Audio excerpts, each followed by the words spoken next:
안녕하세요. 저 윤교희 목사입니다. 저는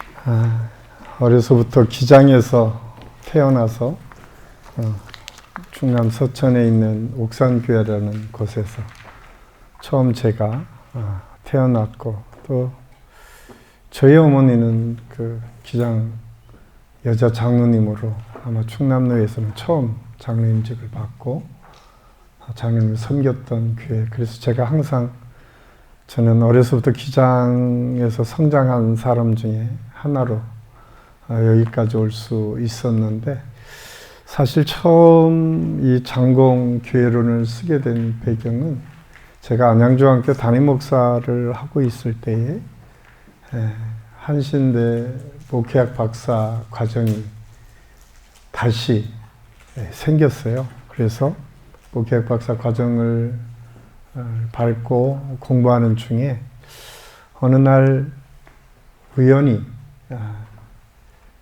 우리 교단의 가장 어른이고 가장 중요하게 여기는 장공 목사님에 대해서, 사실은 좀 안타깝지만 학교에서도 제대로 과정에 있어 본 적도 거의 없고, 또 장공 목사님이 80년대 살아 계실 때까지만 해도 가끔 오셔서 강의는 하셨지만 실질적으로 강단에서 구체적으로 과정 속에서 있었던 것은 유장현 박사님이 생활신학 했던 것 정도, 그 외에는 거의 없었던 것이 우리 교단 신학교라고 하는 한신대학에서 이루어졌던 일들입니다. 그러면서 저희들이 그런 고민을 했었습니다. 어떻게 하면, 그러면 우리가 목회하면서 장공 목사님의 그 정신을 이어받을 것인가. 그러다가 그 당시에 같이 목회학 박사과정을 밟았던 세 사람이 인간론, 선교론, 교회론을 가지고 박사학위를 쓰자고 이야기를 하고, 사실 한 학기를 김경기 교수님을 초청해서 박사과정에서 같이 공부하면서 박사학위를 쓰게 되었습니다.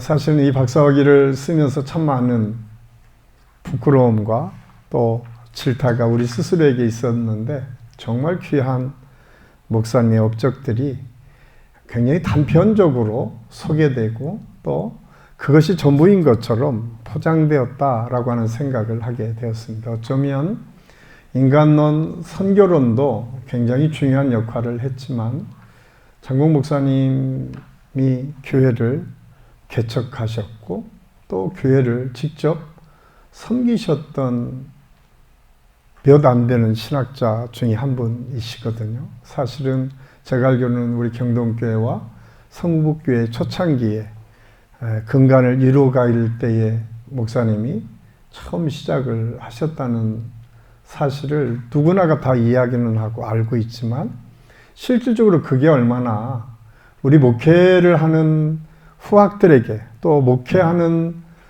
목회자들에게 얼마나 귀감이 되는 일인지에 대해서는 미처 우리가 발견하지 못했던 부분들이 많이 있었다라고 하는 생각을 하게 되었습니다. 그래서 교회론을 함께 공부하고 연구하면서 참 많은 배움이 있었습니다. 그래서 오늘 제가 발제한 것은 제가 논문을 주제로 발표를 하고 또 서로 토론하는 시간을 가지려고 합니다. 현대교회와 장공 김재준의 교회론.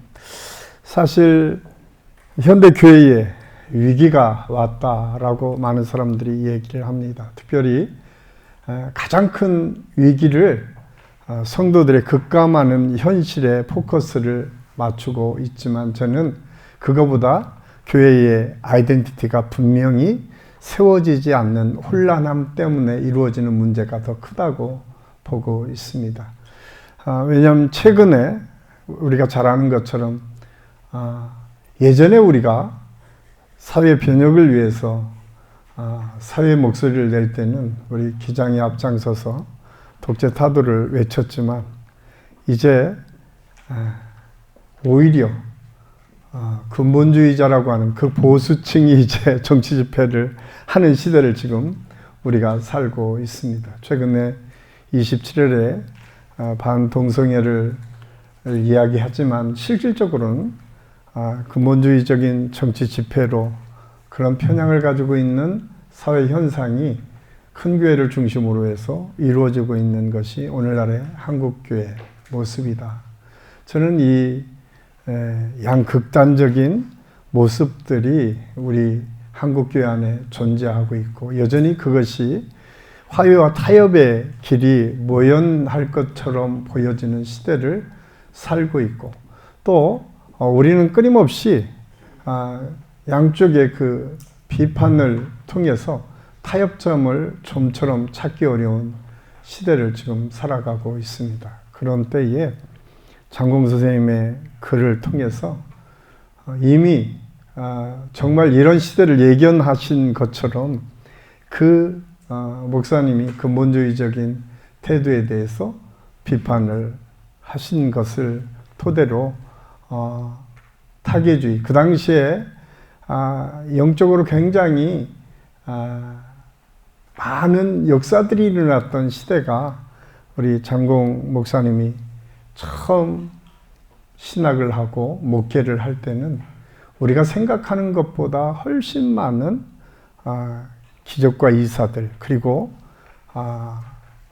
이 전혀 우리가 설명하기 어려운 그런 신앙적인 여러 가지 형태의 모습들이 나왔었던 것 같습니다. 어쩌면 그 마지막 세대가 한 80년대, 70년대 시골교회에 가면 붕해나 이런 신앙적인 모습들을 통해서 그런 모습들이 있었음에도 불구하고 사실은 거기에서 은혜 받고 처음 예수님을 영접했던 장공 선생님이 그 부분에 대해서 굉장히 경계하셨던 말씀들이 있었습니다. 왜냐하면 그 타계주의가 결국 우리의 삶과 동떨어져 있도록 이끌어갈 수 있는 모습에 대해서 경계하고 있었음을 알 수가 있습니다. 그래서 이 근본주의적인 신학에 대한 문제를 우리 장공 선생님은 여러 가지 문제로 제기를 했습니다. 제가 페이지 1페이지에 보면 보수적 신앙은 정통 교리의 순수성을 유지하려는 의도로 출발했으나 점차 교회의 역할과 사명을 왜곡하는 결과를 초래하였다.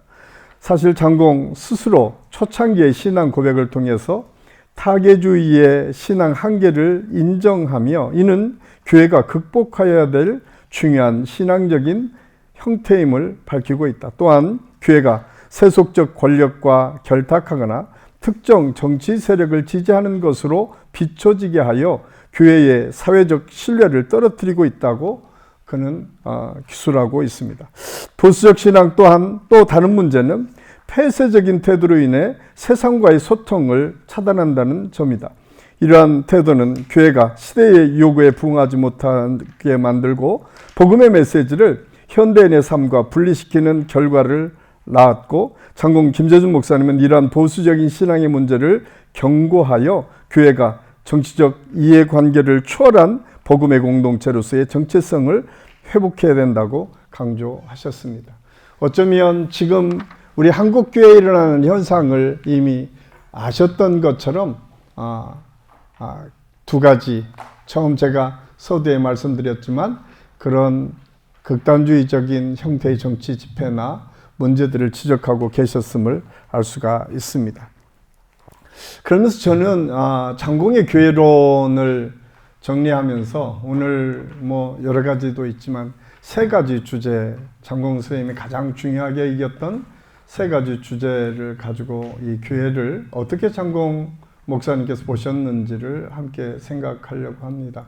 가장 먼저는 하늘 씨앗이라고 하는 개념입니다. 사실 제가 안양중앙교회 담임 목사를 할 때에 이 하늘 씨앗의 개념을 처음 설교하신 곳이 안양중앙교회에 오셔서 처음 설교하셨더라고요. 제가 자료를 보니까 안양중앙교회 60주년인가요? 기념 설교를 장공 목사님이 오셔서 하셨는데 거기에서 처음 하늘 씨앗이 이 땅에 뿌리 내리는 공동체, 이것이 바로 교회다라고 하는 말씀을 하셨더라고요. 참 좀 하나님의 섭리인 것 같아요. 제가 그때 담임 목사로 있었던 그 교회에서 그 하늘 씨앗의 개념을 가지고 장공의 교회론을 설명할 수 있어서 너무 행복했었는데요.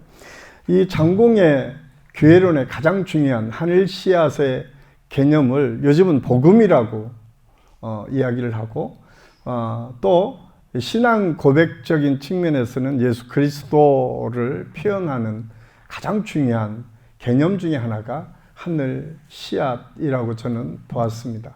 그래서 장공은 하늘 씨앗을 설명하시면서 하늘 씨앗은 그냥 정체되어 있거나 안주하거나 고정된 개념이 아니라 생명을 품고 끊임없이 변화하고 성장하는 공동체, 성장하는 개념으로 이 하늘 씨앗, 하나님의 말씀을 이해했고 하나님의 말씀의 선포를 증언하고 있음을 볼 수가 있습니다. 그래서 하늘 씨앗의 신학적 의미는 하늘 씨앗은 단순한 은유가 아니라 하나님 나라의 본질을 설명하는 장공의 핵심 신학적 비전이다. 장공은 교회를 하늘 씨앗이 심겨주고 자라나는 장소로 묘사하며 이는 하나님의 말씀이 성도의 삶과 공동체 안에서 성장해 나가는 과정을 상징한다고 보았습니다. 하늘 씨앗에서는 두 가지 아주 중요한 개념이 있습니다. 하나는 생명을 담지하고 있어야 된다라고 하는 것입니다. 그래서 장공은 하늘 씨앗의 개념 속에 그 씨앗의 형태나 외적인 그것을 규정하는 것이 아니라 그 생명을 담고 있기 때문에 끊임없이 생명을 통해서 생장하고 변화하는 것을 아주 중요한 개념으로 잡고 있고요. 또 하나는 하늘 씨앗이 단절된 것이 아니라 끊임없이 연결돼 가는 과정으로 이 하늘 씨앗이라고 하는 개념을 보셨습니다. 그래서 하늘 씨앗이라고 하는 개념, 오늘날 교회를 규정하거나 하나님의 말씀을 규정할 때에 단순히 그냥 고정화되어 있는 말씀과 고정화되어 있는 공동체가 아니라 끊임없이 변화하는, 결국 궁극적으로 하나님 나라를 향해서 변화하는 메시지가 곧 하나님의 말씀이고 그걸 통해서 세워지는 공동체가 교회 공동체다라고 하는 사실을 아주 분명하게 말씀하고 있습니다. 이 말씀이 조금 더 발전을 하게 되면 그 말씀이 바로 범우주적 사랑의 공동체로 발전을 하게 됩니다. 사실 저는 한국교회에 신학을 교회론을 얘기하고 교회를 설명하고 신학을 설명하면서 과연 이런 정도로 말씀하셨던 분이 있는가라고 저는 생각할 정도로 이 하늘 씨앗의 개념과 범우주적 공동체의 개념은 지금 봐도 우리가 어떻게 그런 신비한 말씀을 할 수 있을까라고 할 정도로 아주 중요한 개념으로 저는 받아들였습니다. 왜냐하면 범우주적인 공동체의 핵심은 그냥 우리가 지금 하는 이 공간 속에서 인간 세상 속에서 있는 이런 규정되어 있는 관계가 아니라 우리가 담아내기 어려운 먼 우주를 뛰어넘는 개념으로 지금 장공은 이 범우주적 공동체를 사용하고 계십니다. 그래서 하늘 씨앗의 개념이 하나님의 고착된 개념으로 설명하시지 않고 끊임없이 생장하고 번성하고 끊임없이 변화되는 말씀으로 설명하는 것과 마찬가지로 그 모든 것을 담아내는 공동체, 그것을 함축하고 담아내는 공동체로 범우주적 공동체로 이해하고 저는 그렇게 장공 선생님의 말씀을 이해했습니다. 그래서 범우주적 공동체의 가장 중요한 개념이 이 하늘 씨앗의 그 공동체의 그 모든 것을 담아낼 수 있는 공간, 그리고 담아내는 공동체로서의 역할을 설명하고 있습니다. 특별히 저는 여기에서 두 가지 아주 중요한 개념을 요즘 우리에게 시사하는 바가 두 가지. 이제 한국 교회 안에는 생태 신학이라고 하는 것들이 생경하게 느껴지고 그렇게 구체적으로 설명되지 않는데, 그 생태 신학의 기초를 이 범우주적인 사랑의 공동체라고 하는 그 개념 속에 생태 신학을 이미 담아내고 있다라고 하는 거죠. 지금 이 범우주의 공동체라고 하는 것은 지금 지구촌 그리고 이 개념 속에 우리가 한정되어 있는 것이 아니라 이 생태 공동체를 포함해서 우주 공간을 책임져야 되는 존재로서의 교회에 대해서 장공 선생님은 보고 계셨다. 또 하나는 최근 우리가 다민족 사회를 이뤄가면서 우리에게 새로운 문제로 대기되는 것들이 지금 단일민족이 아니라 다문화와 다민족 사회 속에서 우리가 교회를 어떻게 만들어갈 것인가 라고 하는 그 모든 것들의 기초를 제공한 것이 이 범우주적 공동체, 범우주적 사랑의 공동체다, 저는 생각을 하고 있습니다. 그래서 단순히 교회가 그냥 우리 지금 계층이나 계급의 이해를 담아내는 공동체가 아니라 하나님의 나라, 우리가 생각하는 하나님의 나라를 뛰어넘는 범우주적인 공동체로 끊임없이 성장하고 발전해 나가는 것을 장공 목사님은 교회로 봤다라고 저는 이해를 했습니다. 그래서 이 하늘씨앗의 개념이 범우주적인 사랑의 공동체라고 하는 그 공동체 속에 담아질 때에 그것이 하나님께서 원하시는 교회의 모습이다라고 장공 선생님은 이해했다라고 저는 이해를 했습니다. 그리고 그것이 실질적으로 우리 삶 속에서 이루어지는 것, 그리고 그 실질적으로 우리 삶에서 펼쳐지는 것을 아주 분명하게 설명해 주시는 것이 저는 생활신학으로 이해를 했습니다. 그래서 사실은 나중에 장공 목사님이 가장 중점적으로 이해하셨던 것이 생활 속에서 이루어지는 우리 일상 속에서 신앙이 신학으로 만들어져서 구체적인 삶 속에서 이루어지는 것까지 이어지는 것이 장공 목사님의 교회론의 가장 중요한 핵심으로 이해를 했습니다. 그래서 저는 나머지 부분들은 여러분들이 읽어보시면 될 것 같고요. 제가 이제 하늘씨앗과 범우주적인 사랑의 공동체, 그리고 이어서 이 생활 신앙을 통해서 신학이 삶으로 이어지도록 이끌어가는 것까지 우리 장공 목사님이 교회, 이 공간에 교회로 이해하셨다라고 저는 생각을 합니다. 그래서 제가 이제 시간이 너무 짧게 했나요? 제가? 예. 왜냐하면 이제 제가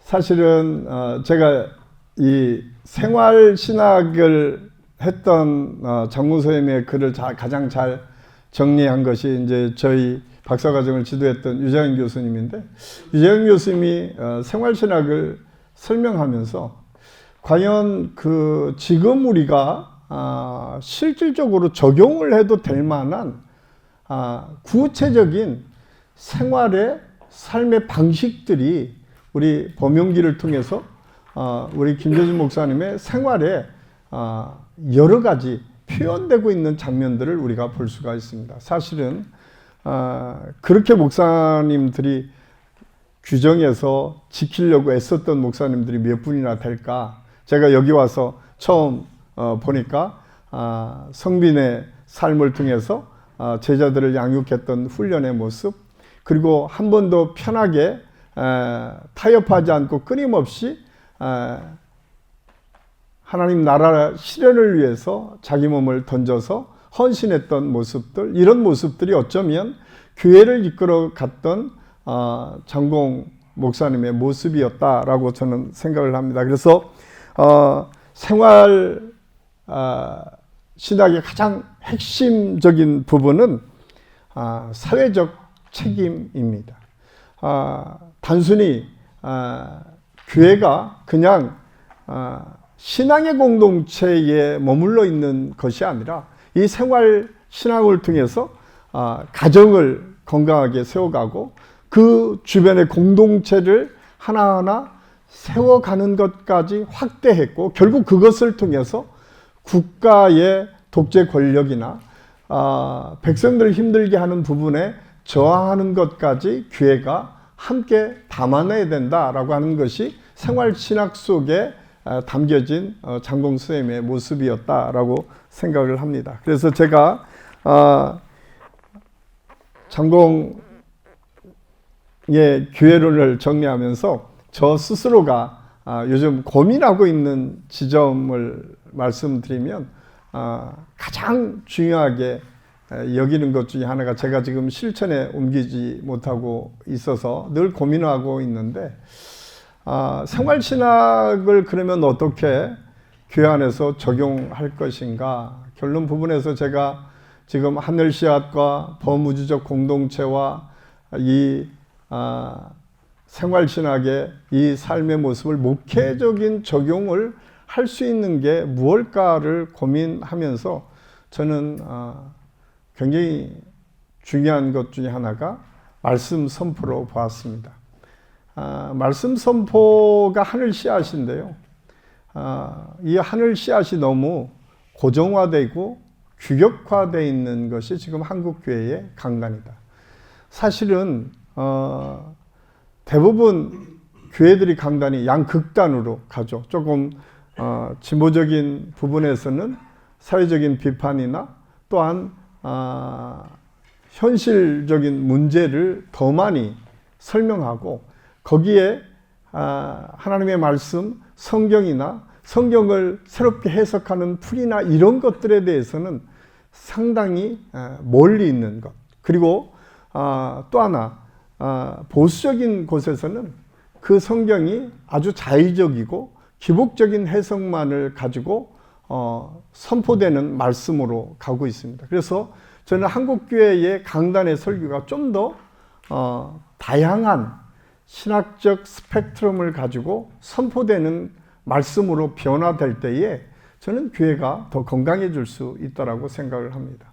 물론 그게 쉽지는 않습니다. 왜냐하면 오랫동안 한국교회 성도들이 그렇게 훈련받았던 상태에서 하루아침에 그것이 다 적용되지는 않을 것입니다. 그런데 점차적으로 한국교회 강단이 정말 말씀을 제대로 분석하고 해석하고 설교할 때에 그걸 통해서 한국교회 성도들이 조금씩 변화되지 않을까. 제가 그래서 심지어는 그런 생각을 했거든요. 캐톨릭에서 강론하듯이 우리도 그냥 말씀을 해석하고 강론하는 것으로 설교하면 어떨까라고 하는 생각도 한편으로는 해봤습니다. 왜냐하면 이 자의적인 해석에 의해서 무슨 한국 강단이 마치 부흥회라고 하는 이름으로 또한 성도들의 귀를 즐겁게 하는 것으로 그냥 그런 곳에 흥미를 가지고 그런 곳에 말씀 선포가 가는 것 같은 생각이 가끔 있어서 그냥 말씀을 해석하고 말씀 안에서 그것을 분명히 다양한 해석들이 존재되는 것을 설명하고 그걸 통해서 사람들이 하나님의 말씀이 이렇게 해석될 수 있구나 라고 하는 것들을 스스로가 이해하고 따라올 수 있도록 해가는 것 또한 굉장히 중요한 방법 중에 하나일 거다. 제가 사실 처음 신학교에 가서 제가 목회를 배웠던 것이 한신교회였습니다. 한신교회 가서 이주필 목사님의 지도를 받으면서 제가 깜짝 놀랐던 것이, 제가 새벽 기도회를 인도하고 딱 올라오니까 따라오라고 하시더라고요. 그러더니 목사님께서 뭐라고 말씀하시냐면, 야, 알지도 못하는 거 자꾸 얘기하지 말고 주석서 하나 가지고 주석서를 제대로 해석해서 그대로 설명을 해라.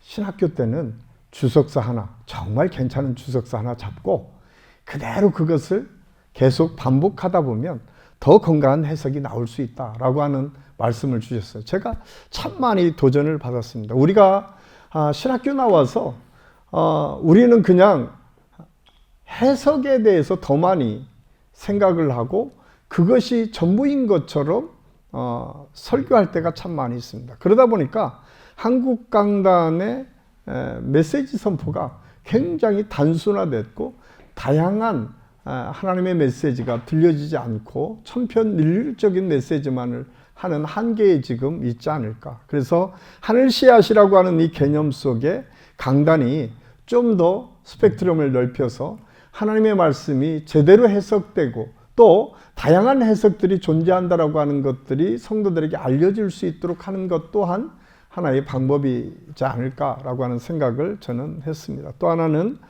뒤에 이제 우리 논찬 하실 목사님을 통해서 질문이 됐던 부분이기도 한데 사실 한국 교회에 대부분 교회들은 한 30년, 40년 전에 만들어진 미국의 성경 공부 교재를 가지고 지금 모든 교회가 사용을 하고 있습니다.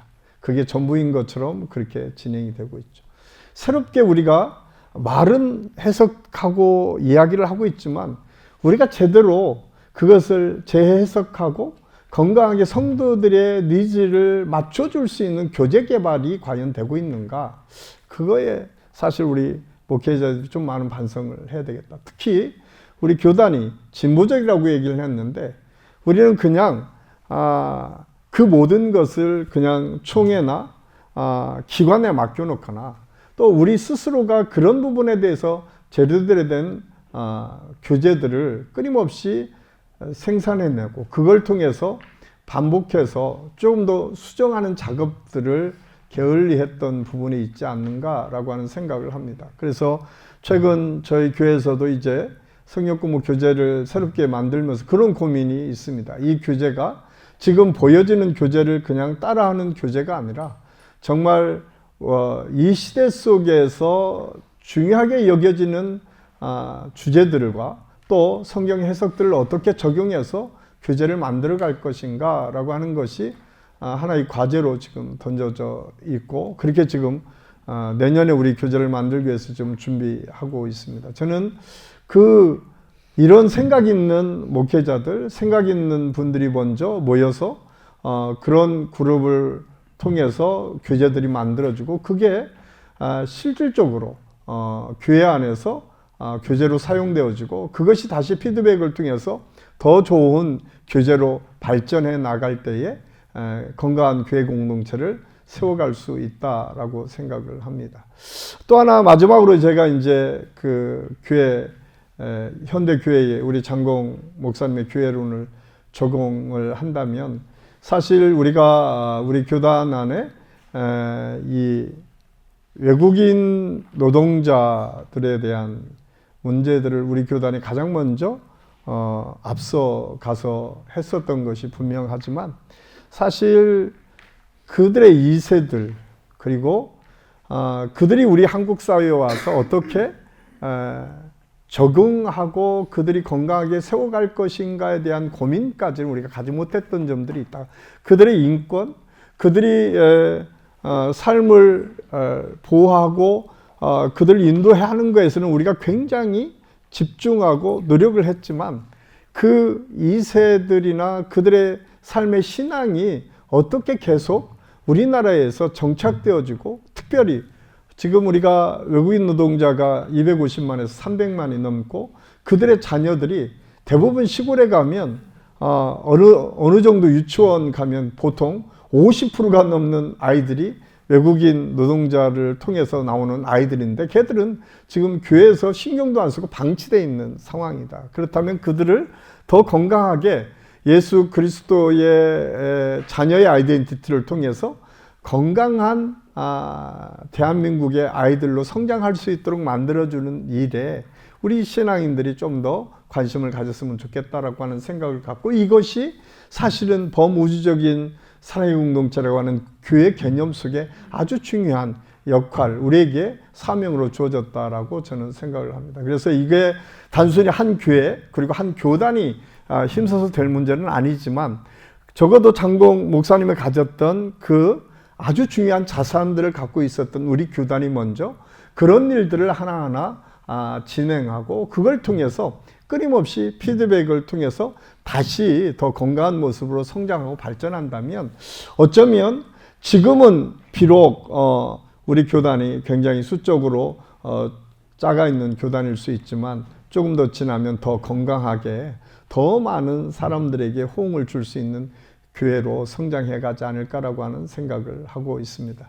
그래서 저는 장공 김재준 목사님의 이 세 가지 개념이 지금 제가 목회하는데 가장 중요한 개념으로 이루어져 있고 또 그걸 통해서 어떻게 한꺼번에는 안 되더라도 할 수 있는 것들이 무엇인가를 하나하나 지금 발견하고 그것을 채워가려고 노력하고 애쓰고 있습니다. 예, 이것으로 장공 교회론을 발표를 마치도록 하겠습니다. 감사합니다. 보통 콜로퀴엄 하면은 발제자가 많은 말씀을 하셔서 논찬자가 짧게 하는 것이 일반적이라서 제가 되게 짧게 준비했는데 우리 발표자께서 너무 시간을 아껴주셔가지고 저에게 오히려 충분한 시간이 주어진 것 같습니다. 그렇다고 해서 제가 길게 할 건 아니고 여기 또 많은 목회자들도 와 계시고 하니까 실질적인 오늘의 문제를 좀 더 토론하는데 좀 관심을 더 가지면 좋지 않을까 생각합니다. 저는 그 석사학위 논문으로는 방금 우리 전철 원장님 말씀해 주신 대로 장공 김재준 목사의 신학의 유교적 요소라는 논문을 썼고요. 그래서 장공 선생님의 전집 안에서 장공 선생님이 언급한 것 중에 이건 동양 고전의 인용이다라고 생각되는 것들 중에 특별히 유교적 경전들을 다 분석을 해서 제 석사 논문에 부록으로 실어서 석사 논문을 쓴 적이 있습니다. 그리고 제 박사학위 논문에도 장공 선생님 다뤘는데 장공 선생님의 그 종교신학적 요소, 특별히 이제 그 조금 이제 복잡한 얘기이긴 하지만은 그래도 우리 한국에 있는 한국 그리스도인들은 서구 문화에서 컸던 서구 기독교를 받아들일 때 이미 동양 문화적인 어떠한 바탕에서 받아들이는데 그것이 장공 선생님에게 있어서 얼마나 멋지게 피어나는가를 한 사례로 든 적이 있습니다. 오늘 저는 그 윤교회 목사님께서 발표해 주신 논문 내용을 간단하게 요약하고 그것에 대한 저의 제언과 그리고 우리가 함께 좀 정말 장공 목사님의 이 교회론이 오늘날 어떻게 실제적으로 우리 현실에서 좀 적용될 수 있을지 우리 모두 같이 나눌 수 있는 질문들을 드리고 싶습니다. 먼저 논문 발제 그 논찬문이 별로 길지 않기 때문에 이제 간단하게 읽어가면서 중간중간 설명하겠습니다. 13페이지입니다. 윤교회 목사, 이하 발표자라고 하겠습니다. 윤교회 목사는 급격한 사회 변화 속에서 여러 도전에 직면하고 있는 오늘날 한국교회의 두 극단적인 대응, 즉 세상과 불통하면서도 세속적 권력과는 손잡는 근본주의 신앙의 양상과 세상과 소통한다는 명목하에 복음의 핵심 메시지를 희석하고 성경의 권위를 약화시키는 일부 진보 계열의 신앙 양상을 극복하고 이 양극단 사이의 균형과 화해의 길을 열기 위해서 장공 김재준의 중용적 신앙이 필요함을 역설하시면서 장공 김재준의 교회론을 하늘 씨앗, 범우주적 사랑의 공동체, 그리고 생활 신학으로 요약합니다. 하늘 씨앗으로서의 교회는 시대의 요구에 부응하고 하나님의 뜻에 따라 변화 생장하는 생명력을 지니고 있고 또 개인과 공동체의 그 밖의 다른 모든 요소와 연결되어서 자라는 공동체입니다. 생명력과 연결성을 지닌 교회는 역사적 유산으로 그저 남겨져 있는 고정된 실체가 아니라 역사와 호흡하며 지속적으로 개혁하는 교회이고 성령의 인도하심에 따라 교회의 본질인 예수 생명을 개인 성도의 마음에 심을 뿐만 아니라 개인적 신앙의 성장을 통해서 공동체 전체를 세워가는 교회라고 할 수 있습니다. 서로가 서로를 지지하고 격려하는 공동체적 신앙은 영적 자원의 보고로서 그 열매는 공간적으로는 하나님 나라에까지 다다르고 시간적으로는 영원한 생명에 이릅니다. 범우주적 사랑으로서의 교회는 특정 집단의 이익을 대변하거나 다른 민족과의 갈등을 정당화하는 민족주의의 경계를 넘어섭니다. 복음 자체가 보편성을 지니기에 언제나 교회는 포용하는 공동체여야 합니다. 범우주적 사랑의 이상은 민족주의뿐만 아니라 인간 중심주의를 넘어서는 생태적 관점을 지닙니다. 민족과 문화의 경계를 넘어서고 생태적 관점으로 전환된 교회는 글로벌한 공동체로 평화와 화해의 중재자 역할을 하면서 사회적 약자와 연대하고 정의를 선포하며 현대사회의 가장 시급한 위기인 기후에 책임 있게 대응하려고 합니다. 마지막 생활신학으로서의 교회는 신앙이 단지 교회 내 활동에만 머물지 않고 삶의 모든 영역에서 실현되는 교회입니다. 생활신학의 실천을 위해서는 이성과 영성이 조화를 이루고 사랑과 봉사의 실천이 요청됩니다. 이를 위해 생활신학을 체현하는 교회는 성도들을 교육하고 훈련시키며 사회적 책임을 촉진합니다. 교회가 예배 장소를 넘어서 세상에 대한 봉사와 섬김으로 나가야 한다는 것입니다. 여기까지가 목사님의 그 논문의 주 요지입니다. 발표자는 장공의 교회론을 하늘 씨앗, 범우주적 사랑, 생활신학을 정리하면서 우리 안에 싹 트는 하나님의 생명인 하늘 씨앗으로서의 교회는 우리들의 신앙과 삶의 전 영역에서 자라나고 작동하며 민족주의와 인간 중심주의를 넘어 범우주적 사랑의 공동체로 나아가는 공동체임을 역설합니다. 발표자는 장공의 이러한 교회론이 현대 한국교회가 직면하고 있는 사회적, 문화적, 생태적 도전에 응답하고 또 양극단으로 나뉜 교계담을 넘어서는 길이라고 주장합니다. 위 발표문은 하늘 씨앗이라는 비유를 통해서 교회가 고정적 실체가 아니라 변화하는 역동적 존재라는 점에 주목하고 시대의 변화에 따라 적극적으로 대응해야 한다고 말하고 있습니다.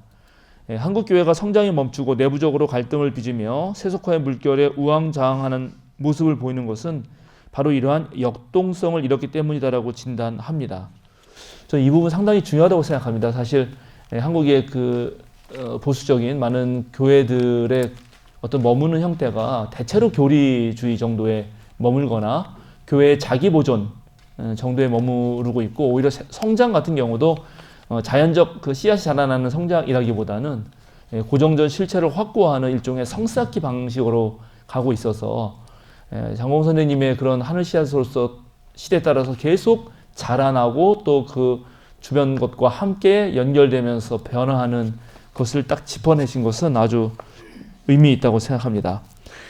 두 번째, 또한 성과 속, 개인과 집단, 현세와 내세, 보수와 진보 등 이원호적 사유를 극복하는 범우주적 사랑에 주목하여 교회의 역할을 민족주의와 인간 중심주의를 넘어서도록 합니다.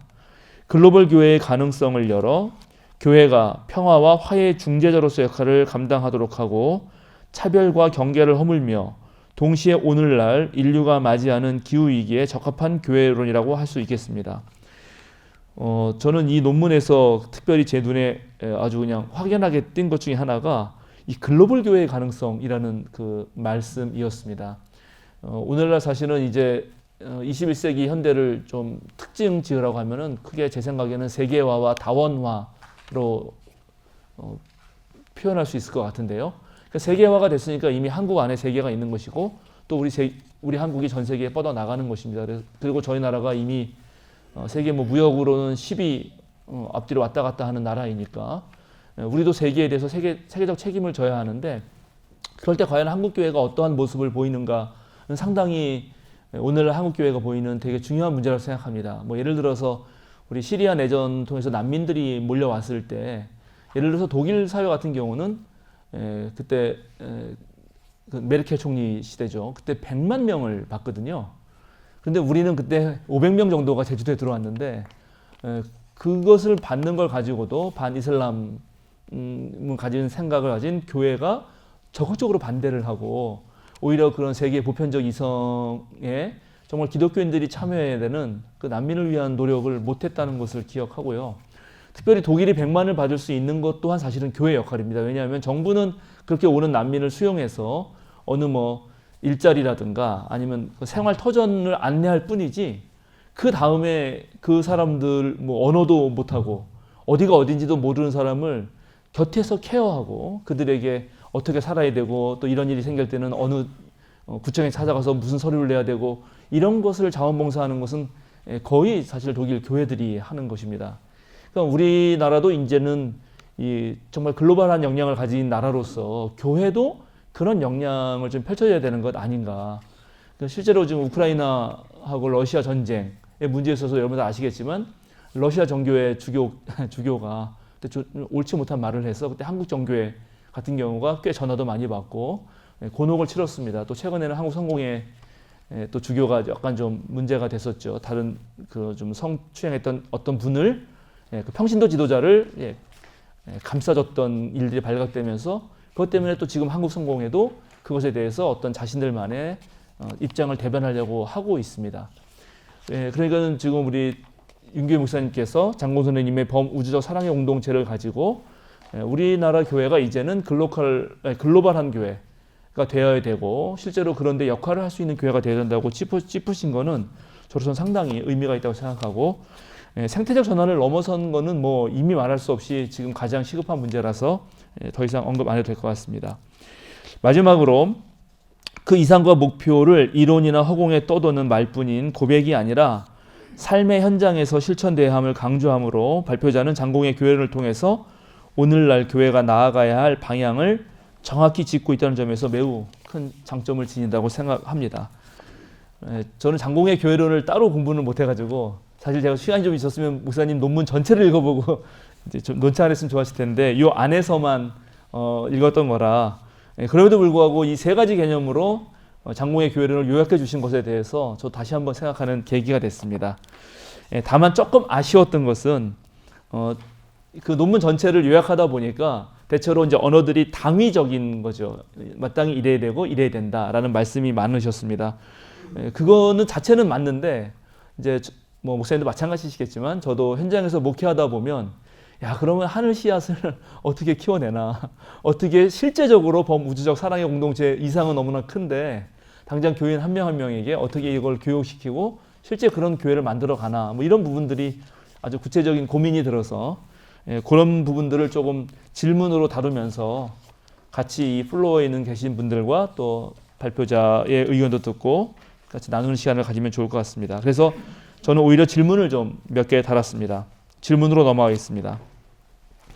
발표자께서는 보수적 신앙의 문제로 세상과의 소통 차단과 세속적 권력과 결탁하는 문제를 지셨는데 이것을 극복하기 위한 방안으로 무엇이 있다 생각하시는지요? 또 진보적 성향의 교회들이 성경적 권위를 약화시키거나 복음의 핵심 메시지를 희석시키는 위험을 안고 있다고 지나셨는데 마찬가지로 어떻게 하면 이 문제를 해결하실 수 있을까요? 질문을 던졌는데 이 본문에는 없는데 오늘 딱 말씀을 해주셔가지고 그는 이제 윤 목사님이 제기하신 것은 말씀의 회복이 필요하다. 그러니까 실제적으로 우리가 한국 개신교가 이제 140년 됐는데 성경 말씀을 제대로 이해하고 있는가라는 문제를 다시 짚어야 한다라는 말씀을 해주셨어요. 상당히 의미가 있다고 생각하고요. 이제 최근에 우리 교단에서도 목사님들께서 세본문 설교 그리고 교회력을 가지고 오셔서 이제 설교할 때 한쪽으로 치우치지 않고 성경 전체를 다룰 수 있는 그런 성서 전과에 따른 설교 노력을 꽤 하시는데 상당히 저는 의미 있다고 생각하고 목사님 말씀하신 대로 우리 교단 이제 목회자들이 그런 좀 모임을 만들어서 우리 성서 전과에 똑같은 본문이 3년씩 반복되니까요. 그걸 가지고 함께 공부하는 모임들을 만들어내고 거기에 적당한 좀 교양 있는 예화 그리고 또 이제 신학적인 문제 그리고 성서 주석하는 문제들을 좀 나누는 시간들을 많이 가지면 어떨까 생각을 해봅니다. 그리고 이제 2008년에 그 미국 출판사 주한 낙수 출판사에서 Peacing on the World라고 하는 책이 12권이 나왔습니다. 근데 그 책은 어떤 책이냐면 뭐 전 세계가 같이 쓰고 있는 우리가 공통 성서전과 개정 공동 성서전과 다 아시죠? 그 RCL을 기본으로 해서 시편 그다음에 구약의 말씀, 서신서, 복음서의 말씀 4개가 있는데 그 4개를 공동 성서전과로 놓고 거기에 대해서 각각 4개의 논문이 밑에 실려 있습니다. 그 논문은 하나는 주석적, 즉 성경적 논문, 성경적 주석적 관점에서 그 본문을 바라보는 거고요. 그 다음에 신학적 관점, 그리고 목회적 관점, 설교적 관점에서 논문이 있어요. 그러니까는 한 주에 그 4본문이 있고 16개의 논문이 있는 책이 12권짜리가 나왔습니다. 근데 이제 그런 책들이 있으면 정말 세본문 설교 같은 거 할 때 우리가 너무 자료가 없고 같이 연구할 수 있는 충분한 게 없어가지고 이게 설교가 개개의 목사에 따라서 너무 편차가 심한 어려움이 있는데 그래서 이제 이미 물론 그게 영어로 돼 있어서 좀 아쉽긴 한데 그런데 그거를 아마 동현 출판사에서 복음서만 이미 교회력 ABC 다 번역돼서 복음서만 나오긴 했습니다만 그런 자료들을 좀 가지고 우리 교단의 목사들이 좀 더 말씀에 깊이 있게 연구하는 모임이라면 혹시 이 1, 2번 정말 해답이 될 것 같다고 이미 뭐 저도 그래서 1, 2번은 넘어가도 될 것 같습니다. 그러나 하여튼간 그런 질문을 좀 고민해 보고요. 세 번째, 발표자께서는 장공의 교회론의 특징을 세 가지로 정리해 주셨습니다. 발표자께서는 현대 한국 교회가 풀어야 할 가장 시급한 문제가 무엇이라고 생각하시는지, 그리고 장공의 교회론 중에 이 문제를 풀기 위해 대답해 줄 수 있는 한 가지를 뽑으라고 하시면 무엇을 선택하시겠는가? 네 번째 질문입니다. 장공의 교회론을 교회 현장에서 구체적으로 목회 활동이나 선교 활동을 통해 풀어간 사례를 알고 계시거나 실천하신 사례가 있다면 듣고 싶습니다. 예를 들자면 이성과 영성의 조화 부분에서 신앙이 이성적으로 이해되고 논리적으로 해석될 때 성도들의 삶 속에서 실질적인 변화를 가져올 수 있다라고 이제 논문에 쓰였는데, 교회에서 신앙을 이성적으로 접근하는 성경 공부법이나 교리 강좌 등이 신앙의 이성적 이해를 위한 그런 프로그램을 실행해 보신 적이 혹시 있으시면 우리에게 알려주시면 도움이 되지 않을까 싶습니다. 또 하늘 씨앗은 공동체적 신앙을 통해 더욱 풍성한 열매를 맺는다고 하셨는데, 오늘날 현대인들이 겪는 외로움의 문제를 풀어주는 그런 안전한 공동체로서의 교회가 어떤 역할을 할 수 있을지에 대해서도 고견을 듣고 싶습니다. 5번, 6번으로 넘어가겠습니다. 실제적으로 제가 대답을 좀 듣고 싶고 오늘 여기 오신 여러 청중들과 함께 좀 같이 나누고 싶은 질문은 5번, 6번에 좀 더 있습니다. 장공의 교회론 중 하늘 씨앗의 비유는 역동적 변혁과 갱신의 공동체임을 강조합니다. 그렇다면 AI 시대에 온라인 예배가 일상화되고 또 그리스도인들의 신앙 양상이 종교 소비주의로 흘러가면서 다중 소속, 즉 한 교인이 여러 교회나 종교기관에서 신앙생활을 영위하는 지금의 풍조가 좀 있습니다. 이게 한편으로는 우려가 되기도 하고 한편으로는 가능성을 열어주는 것 같기도 한데, 그러나 이게 지금 불가피한 현실로 코로나 이후에 지금 한국교회에서 벌어지는 일상입니다. 그래서 이것을 우리가 어떻게 같이 대처하면 좋을지 장홍 선생님 말씀과 더불어서 좀 같이 얘기를 나누고 싶습니다. 마지막으로 범우주적 사랑 공동체로서의 교회를 실현하기 위해 또 다양하고 복잡하게 발전하는 세상과 소통하기 위해 저는 오늘날 교회가 자연과학적 지식, 인문학적 소양, 타 종교 전통에 대해서 열린 마음으로 배우는 자세가 매우 요청된다고 생각하고 교회에서 신앙과 연결지어 이런 분야들의 독서 모임이나 강좌를 여는 것이 유용하다고도 생각합니다. 발표자의 의견은 어떠하신지 듣고 싶습니다. 예, 일단 제 그 논창과 질문은 여기까지이고. 제가 빨리 끝내기를 너무 잘하시고 아니 제가 든 그렇습니다. 예. 감사합니다. 그러니까 사실은 우리 제가 그 제대로 정리 못한 거를 우리 논천하시는 목사님께서 너무 잘 정리해 주셔서 제가 좀 죄송할 정도로 너무 극찬을 해 주셔서 너무 감사하고요. 사실은 첫 번째, 두 번째는 아까 함께 고민했던 거거든요.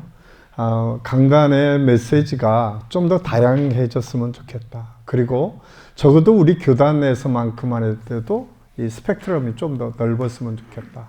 그리고 지금 한 목사님이 지금 제기했던 대로 우리 목사들이 조금 더 연구를 하고 그 연구한 주제들을 가지고 강단이 좀 함께 뭔가를 어우러져서 만들어가는 게 굉장히 중요할 것 같고요. 또 하나는 성경 공부 교재입니다. 사실은 성경 공부 교재가 우리 교단에서 쓰는 교재, 아마 죄송한 얘기지만 거의 다 안 씁니다.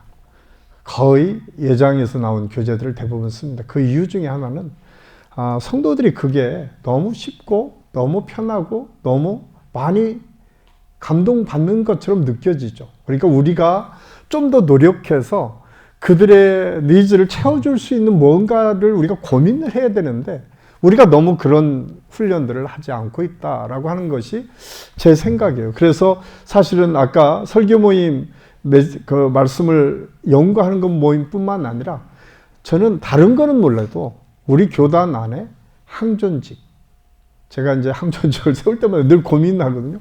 항존직에 대한 가장 기본적인 매뉴얼조차도 우리가 제대로 통일된 매뉴얼도 없는 상태에서 그거 다 각자의 목회자의 역할에 따라서 다 할 수밖에 없도록 만들어 놓은 이 현실을 보면서 저는 이 장공 선생님의 이 정말 중요한 개념 중에 하나가 말씀을 실제 생활에 연결하기 위해서 우리가 연구해야 될 것들에 대해서 우리가 연구하지 못한 부분들에 대해서는 좀 더 연구하고 그런 교재들을 서로 나누면서 그런 성과를 가지고 서로 계속해서 건강한 모임들을 만들어가고 교재를 생산해낸다면 지금보다 훨씬 다양한 일들을 감당할 수 있겠다라는 생각을 저는 했습니다. 그래서 첫 번째, 두 번째는 그렇게 정리를 하고요. 세 번째, 한 가지 뽑으라고 하면, 저는 뽑을 수가 없고 이 세 가지가 다 중첩돼 있다라고 생각을 합니다. 특별히, 이 세 가지가 왜 중첩되냐고 하면, 메시지와 범우주적인 사랑의 공동체의 개념. 최근 이제 저희 교회가 지금 고민하고 있는 것 중에 하나가 이제 매달 한 번 정도 특별 새벽 기도회를 해요. 가족과 함께하는 특별 새벽 기도하는데 끝나고 나서 탄천 청소를 시작을 하려고 지금 계획을 갖고 있습니다.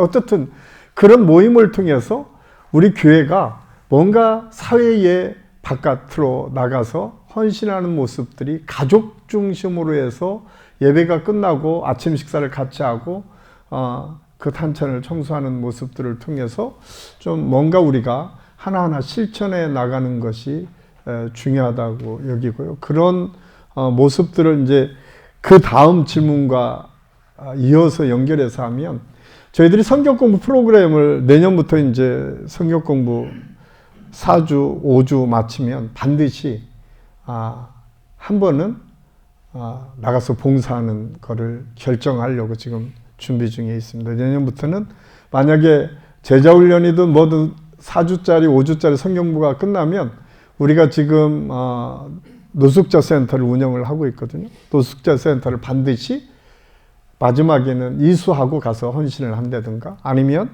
양로원이나 뭐 어디들 가서든 그 자기들이 공부한 내용을 가지고 실천할 수 있는 것을 교과 과정으로 넣어서 하려고 지금 계획을 갖고 있습니다. 그래서 저는 우리 교회가 이 판교에 있기 때문에 쉽지 않지만 그런 일들이 좀 하나하나 진행되고 있습니다. 이제 제가 여기 보니까 6번째 인문학 강좌 얘기를 했는데 최근에 여기 우리 이종선 박사도 왔는데 우리 교회에서 과학과 신학을 처음으로 했어요. 그러니까 이제 저는 이제 참 다른 사람들은 뭐 과학과 신학 하면 뭐 괜찮지 이렇게 생각을 하지만 과학과 신학의 첫 화두가 창조론 비판입니다. 그래서 참 제가 많이 기도를 했습니다. 과연 이게 우리 교회에 어떤 영향을 가져올까? 하나님의 은혜로 잘 마무리가 됐습니다. 사실은 의외로 성도들이 그런 부분에 대해서 좀 굉장히 부정적인 의견을 갖고 계신 분도 있지만 한편으로 굉장히 교회에서 색다르게 새로운 해석을 하는 것에 대해서 받아들이는 분들도 꽤 많이 있었고 제가 그 과학과 신학을 하시는 분들한테 요청을 했어요. 너무 일방적으로 주장하지 않았으면 좋겠다. 감사하게도 그분들이 간증을 통해서 설명을 하다 보니까 오히려 굉장히 과학에 대해서 신학에 대해서 이렇게 좀 성도들이 쉽게 적응할 수 있는 것 중에 하나였다. 저는 그 교회가 이런 다양한 일들을 그냥 말씀 안에서 우리가 서로 포용하고 하나하나 도전하기 시작하면 조금씩 진일보할 수 있는 일들이 있겠다. 제가 이제 저희 지역적인 정서가 이게 사실은 쉽지 않은 정서들도 있거든요. 그런데 하나님의 은혜로 그런 것들이 잘 지금 극복돼가는 과정에 있다라고 생각을 하고 지금 5번째 이제 AI 시대에 대한 말씀인데 저희도 이제 그런 고민이 있습니다. 온라인 예배를 드리고 오프라인 예배를 드리는 사람들이 여전히 있지만 그런 것들을 어떻게 할 건가? 저는 우리 교회에 의외로 저는 아이들 교육은 저는 온라인 교육은 아이들 교육이 안 된다라고 저는 분명히 생각을 합니다. 그래서 저희 교회는 철저하게 교회 학교는 아날로그식 교육으로 지금 방향을 선회했습니다. 그래서 심지어는 지금 영유아부 같은 경우에는 저희 교회는 디지털을 거의 사용하지 못하도록 합니다. 제가 이제 아이들 부모님들이 이렇게 디지털을 보여주면 별로 제가 좋은 소리를 안 하죠. 디지털은 보여주지 않았으면 좋겠다. 이제 지금 우리 영유아부 같은 경우는 다 디지털을 사용하지 않고 그냥 영상을 띄워서 찬양은 하지만 설교를 다 만들기를 통해서 직접 예전에 우리 하듯이 똑같이 지금 진행을 하고 있습니다. 저는 적어도 교육만큼은 지금 한국교회가 정말 심각하게 고민해야 될 통합교육. 제가 이제 우리 부모교육할 때 항상 얘기하는 게, 옛날 우리가 성장할 때만 해도 공동체성을 담보하는 것이 많이 있었어요. 가정에서도, 학교에서도 공동체 교육이 자연스럽게 이루어졌어요. 대가족 제도 안에서, 농경사회 안에서, 그리고 그 연장선상에서 학교에서도. 그런데 지금은 어디에서도 공동체 교육이 하나도 이루어지지 않습니다. 가정에서도, 심지어는 교회에서도 다 단계별로 1학년, 2학년, 3학년. 그래서 지금 저희 교회 기도하고 있는 것은 지금 영유아부 유치부를 통합으로 하고 장기적으로는 1, 2, 3, 4, 5, 6학년을 통합으로 해서 1, 2, 3, 4, 5, 6에서 같이 적어도 1학년부터 6학년까지가 같이 서로 교육을 통해서 적어도 말씀 안에서 그 공동체를 경험할 수 있도록 하는 교육이 아마 교회가 마지막에 지금 해야 될 교육 중에 하나이다라고 생각을 하고, 오히려 저는 우리가 온라인을 이용할 수 있는 아주 중요한 것은, 제가 이제 우리 총무님 오셨으니까 설명하고 싶은 것은, 농촌이나 지방의 작은 교회들, 그런 교회들은 규모 있는 교회들과 자매결을 맺어서 온라인에서 실질적으로 교육 전사가 없고 그래도 그 시간에 함께 예배드릴 수 있는 공간으로서의 역할은 해주는 것은 중요하다. 그러나 그 안에서 우리 교육하는 것은 철저히 저는 디지털 교육을 배제하고 오프라인 교육으로 하는 것이 훨씬 더 교육적 효과를 보고 앞으로 한국 사회에 우리 교회가 해야 될 역할 중에 하나라고 생각을 합니다.